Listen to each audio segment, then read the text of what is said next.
اعوذ باللہ من الشیطان الرجیم بسم اللہ الرحمن الرحیم ان اللہ لا یغفر ان یشرک به ویغفر ما دون ذلک لمن یشاء ومن یشرک باللہ فقد ضل ضلالا بعیدا صدق اللہ العظیم۔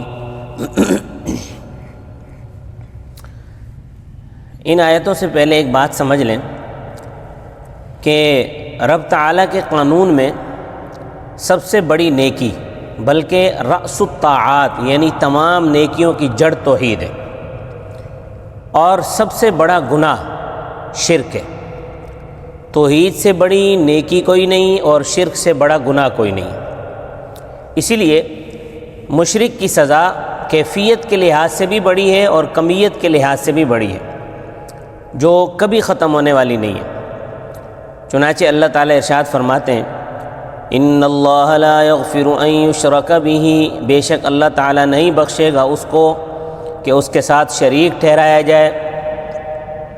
یہ بات بڑی یقینی اور اٹل ہے اور ہر قسم کے شبہے سے پاک ہے کہ مشرک کی بخشش نہیں ہے، اور جس شخص نے شرک نہ کیا چاہے وہ کتنا بڑا ہی گناہ گار کیوں نہ ہو ضرور بخشا جائے گا۔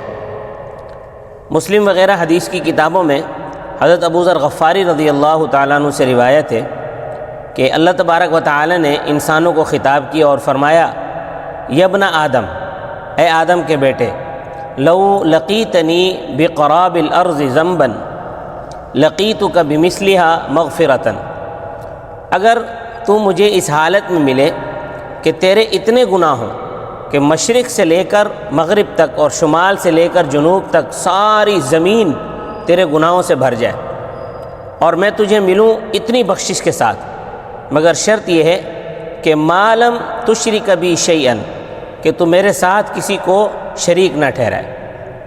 یعنی اللہ اتنی بڑی بخشش کے ساتھ ملیں گے کہ اگر اتنے زیادہ گناہ بھی ہوں تو اللہ سب کو بخش دیں گے۔ معراج کی رات بھی آپ صلی اللہ علیہ وسلم اپنی امت کے لیے 3 تحفے لے کر آئے، 3 تحفے عطا کیے گئے۔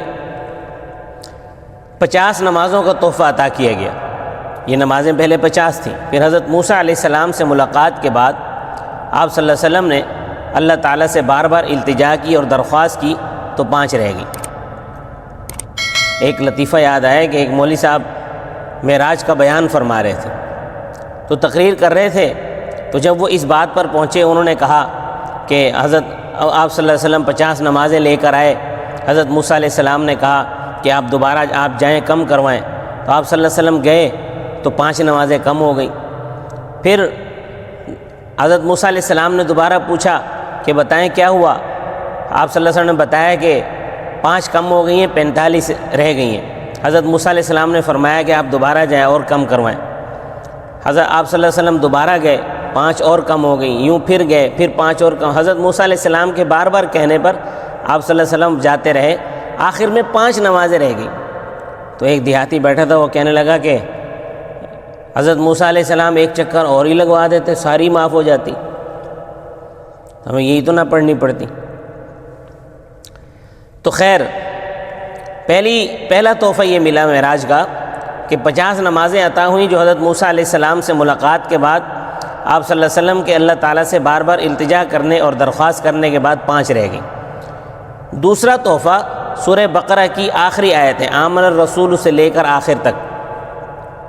اور تیسرا تحفہ آپ صلی اللہ علیہ وسلم سے اللہ تبارک و تعالیٰ نے یہ وعدہ فرمایا کہ آپ کی امت کے ان لوگوں کو بخش دوں گا جو میرے ساتھ کسی شے کو شریک نہیں ٹھہرائیں گے۔ اور یہ تینوں تحفے اللہ تعالیٰ نے آپ علیہ السلام کو جبرائیل علیہ السلام کی وساطت کے بغیر عطا فرمائے، ڈائریکٹ عطا فرمائے۔ ایک موقع پر آپ صلی اللہ علیہ وسلم سے سوال کیا گیا ای الذنب اکبر، حضرت یہ بتائیں کہ سب سے بڑا گناہ کون سا ہے؟ آپ صلی اللہ علیہ وسلم نے فرمایا ان تجعل للہ ندا وہو خلقک، یہ کہ تو اللہ تعالیٰ کے شریک بنائے حالانکہ اس نے تجھے پیدا کیا ہے۔ اللہ تعالیٰ تمام مومنین اور مومنات کو شرک سے بچائے۔ اور یہ بھی یاد رکھنا کہ شرک کی بڑی قسمیں ہیں۔ حدیث پاک میں آتا ہے الشرک اخفی من ذبیب نمل، کہ شرک کی بعض قسمیں چونٹی کی چال سے بھی باریک ہوتی ہیں، اور یہ شرک عموماً عورتوں میں پایا جاتا ہے۔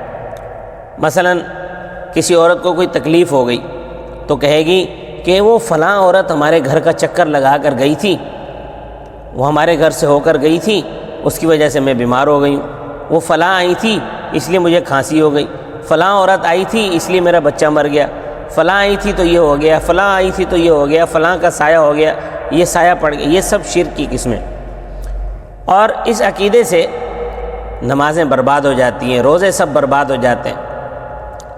اس بات کا یقین رکھیں کہ کسی کے آنے جانے سے کچھ نہیں ہوتا۔ تو یہ مسئلہ میری بیٹیاں اور بہنیں جو بھی سن رہی ہیں اچھی طرح سمجھ لیں کہ بیماری، تندرستی، نظر کا لگنا، یہ سب اللہ تعالیٰ کی طرف سے۔ نظر کا لگ جانا بھی حق ہے، اس میں بھی کوئی شک نہیں، مگر ہر بیماری کی کڑی اس سے ملانا کہ فلاں آئی تھی تو یہ ہو گیا، یہ غلط اور شرک ہے۔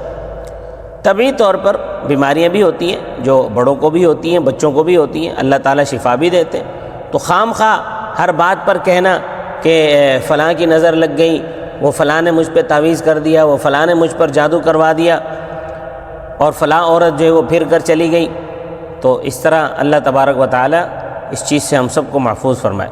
تو اللہ تعالیٰ مشرک کی بخشش نہیں فرمائیں گے، فرمایا وَيَغْفِرُ مَا دُونَ ذَلِكَ لِمَن يَشَاءُ، اور بخش دے گا ان گناہوں کو جو شرک سے نیچے نیچے ہوں گے، جس کو چاہے گا، کیونکہ اللہ تو مجبور نہیں ہے۔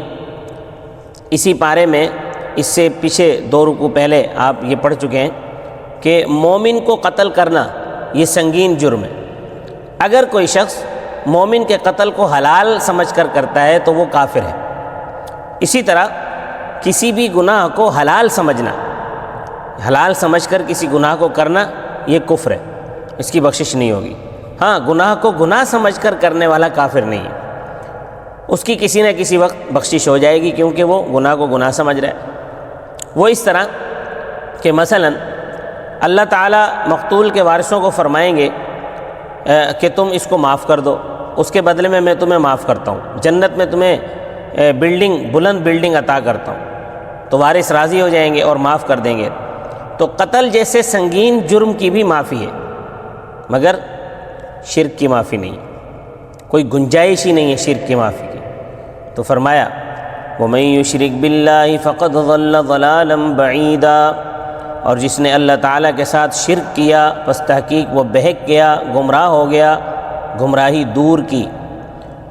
دور کی گمراہی کا مطلب یہ ہے کہ اگر کوئی شخص کسی راستے پر جا رہا ہے، وہ اصل راستہ چھوڑ کر دوسرے راستے پر چل پڑے، اور وہ بس تھوڑی دور تک گیا ہو، پھر وہاں سے وہ واپس لوٹ آیا، تو اس کا لوٹنا آسان ہے، اس کو احساس ہو گیا کہ میں غلط راستے پر جا رہا ہوں۔ لیکن جو شخص بھٹک کر دور نکل گیا، بہت دور نکل گیا کہ اس کا واپس آنا بہت مشکل ہے، تو ایسا شخص اس کو تعبیر فرمایا ہے کہ دور کی گمراہی، کہ ایسا شخص گمراہ ہو کر بڑی دور نکل گیا ہے، تو ایسے شخص کے لیے بخشش کی بھی کوئی صورت نہیں ہے اور مغفرت کی بھی کوئی صورت نہیں ہے۔ اور یہ بھی یاد رکھنا کہ ایسی خواہش کے پیچھے لگنا اور اس کو پورا کرنا جس کی شریعت اجازت نہیں دیتی، یہ بھی شرک ہے۔ چنانچہ 19ویں پارے میں اللہ تعالیٰ کا ارشاد ہے ارأیت، کیا آپ نے اس شخص کو دیکھا ہے من اتخذ الہہ ہواہ، جس نے اپنی خواہشوں کو معبود بنا رکھا ہے، افانت تکون علیہ وکیلا، کیا آپ اس پر نگہبان ہو سکتے؟ جیسے کھانے پینے کی خواہشات ہیں، جتنی خواہشات ہیں ان کو شرعی قاعدے کے مطابق پورے کرنے کا حکم ہے۔ اللہ تعالیٰ فرماتے ہیں کلوا واشربوا، آپ کھاؤ پیو۔ اسی طرح وانکحوا الایام منکم، جن عورتوں کے نکاح نہیں ہوئے ان کے نکاح کرا دو۔ ان کے متعلق اپنی مرضی کرنا، شریعت کی مرضی کے خلاف چلنا، یہ بھی شرک کی ایک قسم ہے، کیونکہ ظاہر ہے اللہ کے حکم پر تم نے اپنے حکم کو مقدم رکھ لیا، تو یہ بھی شرک ہے۔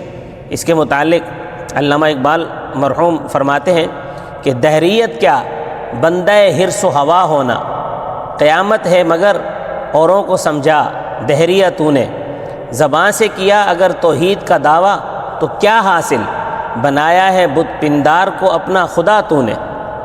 یعنی زبان سے کلمہ پڑھتا ہے لیکن کرتا اپنی مرضی ہے۔ تو کلمہ پڑھنے کا کیا فائدہ؟ لہذا یاد رکھنا، کسی بھی کام میں جو شریعت کے خلاف ہو اپنی مرضی کرنا شرک ہے۔